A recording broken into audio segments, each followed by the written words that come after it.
Hello friends, it's Lex at LexReads. Welcome back to my channel. I know it's been a minute. Glad to be back. This is my mid-year book Freakout tag. Full disclosure, the real reason I haven't been on in 80 million years, I'm so sorry if you can hear the cars behind the window. Full disclosure, the primary reason I haven't been here with you recently is because I've only read 6 published books this year. I've been in, I would argue, maybe the worst reading slump of my life since, probably like November. I've read like 7 books total since November, which is really abnormal for me. I haven't picked up a published book since March. I've been reading a lot of fan fiction, so I'm still reading, but I don't know, I just have been having a lot of trouble with that. But without further ado, let's just get into the book Freakout tag. Let's talk about the books that I have read. Alright, let's just kick it off with number 1, which is the best book that I've read this year. That would be Everything Leads to You by Nina LaCour. I will pop up a picture. Every book I've read this year was on ebook, so I don't have physical copies of almost any of them, including but not limited to Everything Leads to You. This book was phenomenal, and I've been recommended it not only by like other lovers of queer YA, but also like the internet. Anytime you're looking up sapphic books, this one pops up. It's so sweet. We're following Emmy, she just finished high school and she's an aspiring like set creator, art designer for films in LA, and we follow her this summer after she graduates high school on this epic adventure, working on a movie, falling in love. It's very sweet, tugged at my heartstrings. I adored it. Number 2, the best sequel you've read so far. This is kind of like a catch-22 because I've only read 1 sequel so far. So the best, the worst, my favorite, and least favorite sequel that I've read so far this year is The Hand on the Wall, I think it's called, by Maureen Johnson, which was the 3rd installment of the Truly Devious trilogy. It was okay. I think I gave it 3 stars. It was fine. I didn't love the ending, not gonna lie. But what you gonna do? And in that one we followed Stevie, I think her name was. It's been a minute. I read it in like February. Who goes to this really fancy prep school in Vermont, I think, Connecticut, somewhere up east, where, everyone there has like a special shtick. You have to apply to get in. Her shtick is that she wants to be a detective when she grows up, and there is this notorious murder/missing person case following the Ellinghams, who created the Ellingham Academy in the early 20th century. So she's trying to solve the murder/missing person case. And in the final installment, we get answers. The answers are mediocre. I had read that. I had seen that. That was the word on the street before I read the book. I knew that I was maybe going to be disappointed because it seemed like almost everyone else was also disappointed, unfortunately. 3, new release you haven't read yet. There are 2 new releases that I'm just absolutely like jumping out of my seat that I want to read so bad. So honestly, maybe I should buy one of them, and maybe that'll help me break the reading slump. Those two books are Survive the Night by Riley Sager and One Last Stop by Casey McQuiston. Survive the Night is Riley Sager's newest thriller release. As you may or may not know, Riley Sager is my favorite thriller author. I've read all of his other books. I did a vlog last year where I read Home Before Dark, and the one that everyone loves that's purple. What is that one called? That's the one where she's apartment sitting. You know the one. I will what is it called? I'll pop it up here so you can see that, because I, for some reason, cannot remember what that book is called. But his books are my favorite thrillers. I think they're incredible. So, of course, I want to pick up and read Survive the Night. And one last stop, of course, is Casey McQuiston's sophomore novel, their second novel. They wrote Red, White, and Royal Blue, which, as we all know, everyone was obsessed with. I put it off for a really long time, read it, fell in love. It's one of my new comfort reads. It's incredible.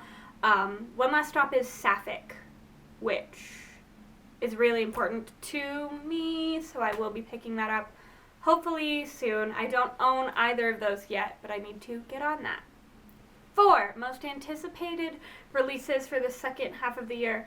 I think, off the top of my head, I cannot recall a single one of my anticipated releases for 2021. Never filmed that video. Made the list, never filmed the video.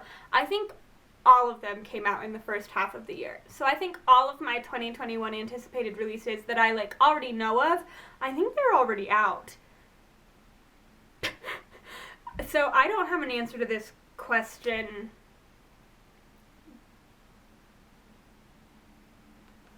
I don't know. 5 biggest disappointment. I actually had a couple pretty big disappointments. One, The Babysitter's Coven. I picked it up because it seemed like enough. All I've been trying to do this year is break out of this reading slump. And I had one pretty good month. I think it was either February or March, where I read almost all of the books I've read this year that one month.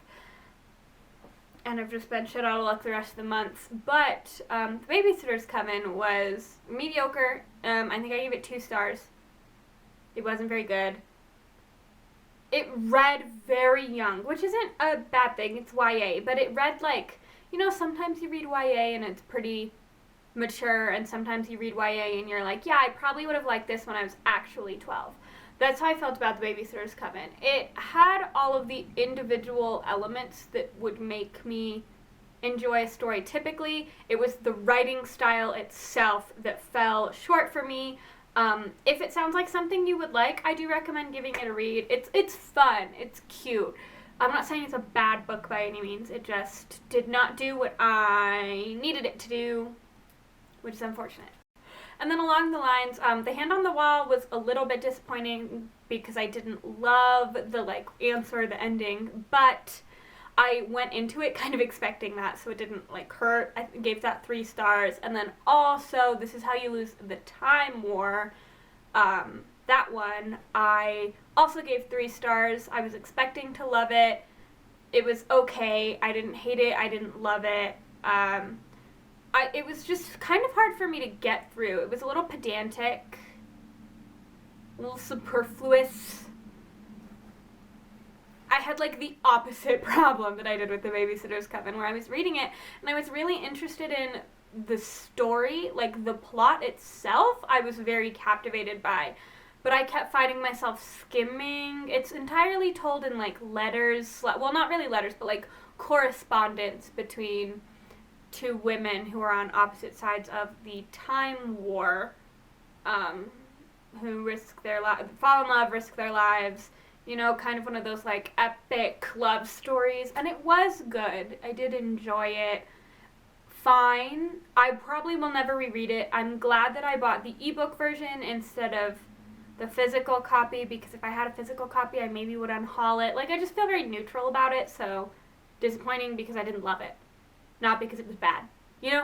6, biggest surprise. That was Everything Leads to You. Honestly, of all of the books that I've read this year, this is the one that I expected to enjoy the least, because it's YA contemporary, romance drama. Which, while I do enjoy sometimes, if you've been around for any period of time, you'll know that that's not typically the genre that I reach for. YA contemporary romance, YA contemporary drama has not historically been my favorite thing to read. I really like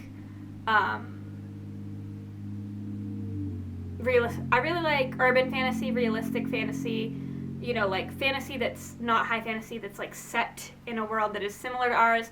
I love mystery, I love thrillers, I love a little bit of gore, you know, like things like that. I like things that are a little weird. So me going into 2021 with Everything Leads to You being my favorite book I've read so far didn't track. I'm going to say something bold. I think Everything Leads to You is in my top 5 books of all time. I think it's one of my favorite books that I've ever written. It's that good. I will probably buy a physical copy of that one to keep on my shelf because, as we know, I do prefer physical books to ebooks, but I'm moving abroad in just about a month and a half, so I've been making the transfer to ebook because I'm not taking any of my physical books with me, just my ebook, just my e-reader, because I don't have enough space or weight to pack books, unfortunately. Will I end up with a secondary collection there that I have to get rid of when I leave? Maybe. Who's to say? I don't know. Everything Leads to You. Nina LaCour. Highly recommend. Please read it if you haven't. 7. Fave new author.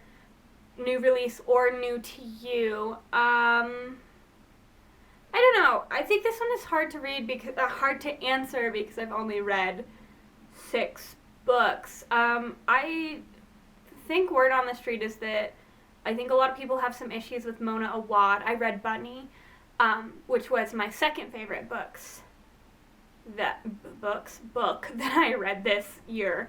Nina LaCour, I would be interested in reading some other stuff that she's got out. I would be interested in reading some other Mona Awad. I also read Sawkill Girls.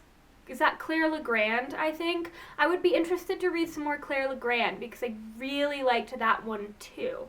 Those are the 3 books that I've read this year that I really liked, and then the other 3 I was like, meh. So I've been very split on my enjoyment of books this year. But I would read more of any of those 3. I liked all of them. So any of those 3, I guess you could say, is my favorite author of the year, favorite new author, because they were all new to me. And I loved all of them. All 5 stars, by the way, I think. I might have given Sawkill Girls 4, but I think I gave it 5. I liked all 3 of them. New fictional crush. I don't have one. I feel like this happens to me almost every time I film this, where I don't I haven't had a serious fictional crush in a long time. I think that might have to do with the fact that I often read YA, so they're younger than me. It feels a little weird. Like, I'm just not really, I'm not really there in my life anymore. But on the flip side, most of the adult that I read is thriller. People are getting murked. Like, they're all dead. So I'm not falling in love with them. A lot of times I think they're idiots. I don't have a fictional crush as of now for this year. Maybe later. We'll see, I guess. Newest fave character. I really liked Emmy from Everything Leads to You. I also liked all of the protagonists in Sawkill Girls, whose names are escaping me now.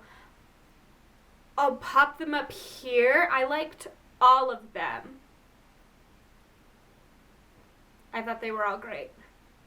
A book that made you cry. None of the books I've read this year have made me cry. Sawkill Girls, there was a moment there where I think I was a little close. Everything Leads to You, there was a moment there where I was a little close. But other than that, no actual tears have fallen from my eyes this year whilst reading a book. There have been some fan fictions that have gotten me, but no published books. A book that made you happy. This one maybe you're going to think is weird. A book that made me happy this year is Bunny by Mona Awad. I loved it. As you may or may not know, I love weird things. I say that all the time. Like, weird things, that's my bread and butter. There's like a nice in-between part where like sometimes they're so weird that they like lose me, but I think there's like this really grounded like uncanniness that I really, really appreciate in books. If you want a recommendation video on some of my like weird faves, I would be more than happy to give some of those, because like I said, that's like my bread and butter. It's my favorite thing, is when things are just like a little weird. Bunny is very weird, and it's also like vaguely, it's college. I love reading about college-aged people. That's one of my favorite things. I think if there were more new adult that's not, like, I don't necessarily want the smut. I don't really care about that. But, like, books in the like YA kind of vein, but about people closer to my age. I'm 23. I would love that more. But so Bunny, we're following graduate students, so they're my age, culty, secret society, magic kind of dealio. It was incredible. And it made me so happy to read just because every chapter I was like, what the hell am I reading? I loved it. The most beautiful book that I've bought this year, like I said, I've been trying not to buy too many physical books because I've known that I was moving for quite some time now. Horrid by Katrina Leno is very pretty. I'll pop up a picture of that. All of my books are down in boxes. They're packed. So when I want a new book, if it's physical, I have to go and like find it in a box. But I think this cover is absolutely beautiful. I also think Follow Me to Ground has a gorgeous cover. I'll pop a picture of that up too, just for you to see them. Flowers and White Girls, I guess, I think is pretty. Usually I like white. I think like white books are very pretty usually. You know, the ones that are like white and sometimes shiny. Ooh. But I haven't bought any of those this year, so I don't know. What books do I need to read by the end of the year? I'm going to pull up my phone because I have a little baby list here. I want to finish The Raven Cycle. I would like to read the Southern Book Club's Guide to Slaying Vampires. I really want to read Legendborn. I really want to read The Invisible Life of Addie LaRue. And I also really want to read Can't Take That Away. So I think for now that's going to be my short list of things that I want to get through. But realistically, I just want to be reading again. I think I need to pick up a thriller. That's usually, weirdly enough, I know I've mentioned this a few times, usually the thing that breaks me out of a reading slump is a really good thriller. Because they're fast-paced, they're usually easy to follow. I don't know, something about them really works for me, so. Okay, but regardless of whether or not I read, I'm back. Once a week, I will be posting videos for your enjoyment. I think I'm going to do Sundays. You might get some extra videos, but for now, we're just going to say once a week to be on the safe side. I have a massive unhaul coming for you. I've got some other things planned. Hopefully some reading vlogs. That's another thing that I found kind of helps me break out of slumps is filming vlogs because I have to read to talk about them to post. So maybe that's something I will be doing. Thank you so much for hanging out with me. I'm excited to see what's in store for the rest of the year. Hopefully lots of reading is what's in store for the rest of the year. Thank you so much for hanging with me. I will see you very soon. Goodbye, friends.